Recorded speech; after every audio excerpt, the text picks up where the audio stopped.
যারা English pronunciation নিয়ে দীর্ঘদিন ধরে সমস্যায় আছেন, মনে করছেন যে আপনার প্রনাউন্সিয়েশনটা ব্রিটিশ স্ট্যান্ডার্ড প্রনাউন্সিয়েশন হচ্ছে না, অথবা আপনার কথাগুলো কেমন যেন ট্রান্সলেশনের মতো হয়ে যায়। আপনার কথা বিদেশিরা বোঝে না, বিদেশির কথা আপনি বোঝেন না। তাহলে এই ভিডিওটি আপনার জন্য। আপনি যদি এই ভিডিওটি শেষ পর্যন্ত না টেনে দেখেন, তাহলে আপনি এখান থেকে প্রয়োজনীয় যে তথ্যগুলো রয়েছে, সেগুলো আপনি জানতে পারবেন। আসসালামু আলাইকুম। আমি Mohsin Uddin, founder of Mohsin smart English learning, London. আমি দীর্ঘ প্রায় ৩ যুগ বাংলাদেশে এবং লন্ডনে এডুকেশন অ্যান্ড ডেভেলপমেন্ট এবং স্পোকেন ইংলিশ নিয়ে আমি কাজ করছি। আমার এই দীর্ঘদিনের অভিজ্ঞতায় আমার কাছে মনে হয়েছে যে আমরা আসলে যেইভাবে করে ইংলিশটা শিখলে আমাদের কথাটা বিদেশিরা বুঝবে, এবং যেভাবে করে আমরা শিখলে তাদের কথাটা আমরা বুঝবো, আসলে আমরা এই ২ জায়গায় নেই। আমাদের যে গ্যাপটা রয়েছে, গ্যাপটা হচ্ছে যে একটা বিষয়ের সাথে আরেকটা বিষয়কে এরকম মিলাতে পারলেই তো হবে। এখন একটা এদিকে যাচ্ছে, একটা এদিকে যাচ্ছে। এইভাবে করে আসলে আমাদের একটা গ্যাপ তৈরি হয়েছে। এই গ্যাপটা আসলে ফিল আপ না করলে যেটা হচ্ছে, আমরা সময় দিচ্ছি, অর্থ ব্যয় করছি, পরিশ্রম করতেছি, প্যারেশান হচ্ছি, সবকিছু হচ্ছে।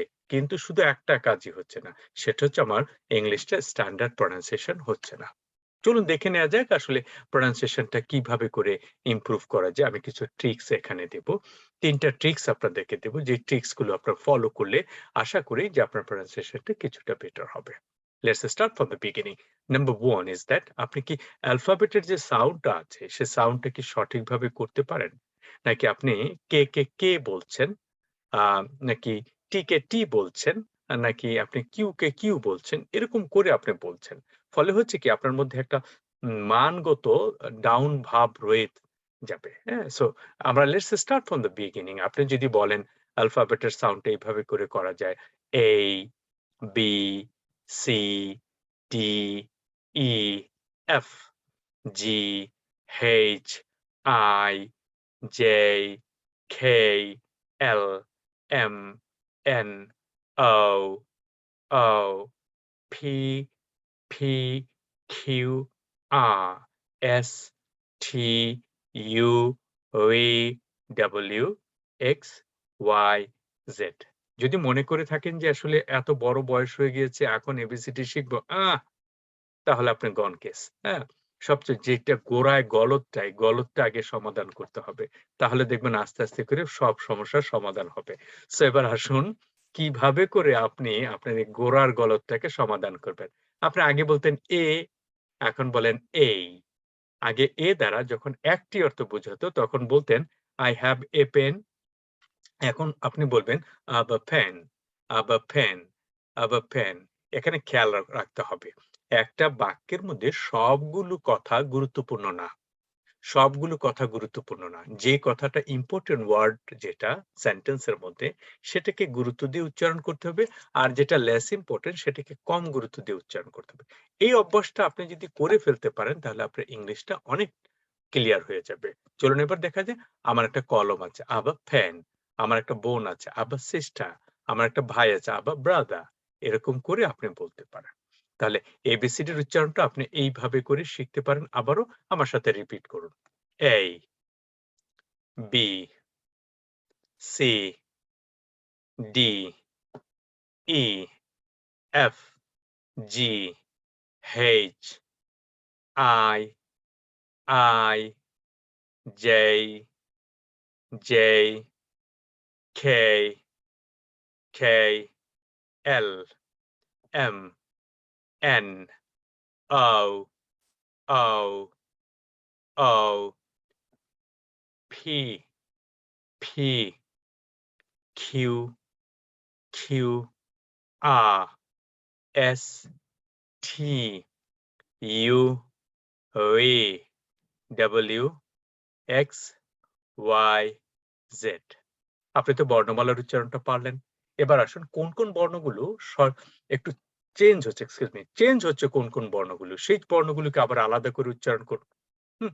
তারপরে আসুন একটা শব্দের মধ্যে কিভাবে করে উচ্চারণটা হয়। একটা শব্দের উচ্চারণে সাধারণত সিলেবেল অনুযায়ী শব্দটার স্ট্রেস দেয়া হয়। শব্দের কোন জায়গাটা জোর হবে সেটা নির্ভর করে সিলেবেলের উপর। সিলেবেলটা যদি আপনি ঠিক করে উচ্চারণ করতে পারেন, তাহলে শব্দের উচ্চারণটা ঠিক মতো হবে। তারপর আসেন একটা বাক্য কিভাবে উচ্চারণ করতে হয়। একটা বাক্য উচ্চারণ করার সময় আপনাকে খেয়াল করতে হবে যে আপনি আসলে কোন জায়গাটায় জোর দিবেন। কোন শব্দগুলোকে গুরুত্ব দিয়ে উচ্চারণ করবেন, কোনটাকে কম গুরুত্ব দিয়ে উচ্চারণ করবেন। এই রিদমটা যদি আপনি ফলো করতে পারেন তাহলে আপনার কথাটা সবসময় আপ অ্যান্ড ডাউন এরকম হবে। তখন আপনি দেখবেন আপনার ইংলিশটা আরো সুন্দর হয়ে যাচ্ছে। ওকে, তাহলে ১ম এ আমরা শিখলাম একটা হলো বর্ণমালার সঠিক উচ্চারণটা আমরা শিখলাম। ২ নম্বরে আমরা শিখলাম যে আমরা কিভাবে করে শব্দটাকে স্ট্রেস অনুযায়ী উচ্চারণ করব। এটা একটা জানতে হবে আমাদেরকে। আমরা পরবর্তী ভিডিওতে এটা নিয়ে বিস্তারিত আলোচনা করব। এটাকে এত লম্বা না করি।